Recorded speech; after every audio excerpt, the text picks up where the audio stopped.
ఆలమూరు దేవి కాలనీలో శ్రీపతి వీరవేణి నాయకత్వంలో పలువురు నాయకులు జనసేన పార్టీలో చేరారు. కొత్తపేట నియోజకవర్గ జనసేన పార్టీ ఇన్ఛార్జ్ బండారు శ్రీనివాస్ ఆధ్వర్యంలో వైసీపీని వీడి జనసేన పార్టీలో చేరారు. పార్టీలో చేరిన నాయకులకు బండారు శ్రీనివాస్ పార్టీ కండువాలు కప్పి స్వాగతించారు.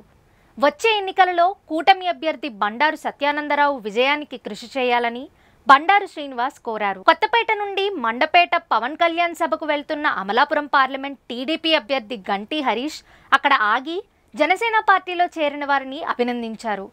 ఈ కార్యక్రమంలో సంగీత సుభాష్, వైట్ల సత్యనారాయణ, వంటిపల్లి సతీష్ కుమార్, గారపాటి త్రిమూర్తులు, శ్రీపతి వీరవేణి, డిపి రావు, బలగం శివ, కరి సత్యనారాయణ, షేక్ అజిత్, చల్లా బాబీ, చీపురుపల్లి గణేష్, చల్లా వెంకటేశ్వరరావు, సిరినీర పట్టాభి, కట్టా రాజు, పడమటి గణేష్, ఎలుగుబంటులు కన్నకయ్య, జనసేన నాయకులు, టీడీపీ నాయకులు, కార్యకర్తలు పాల్గొన్నారు.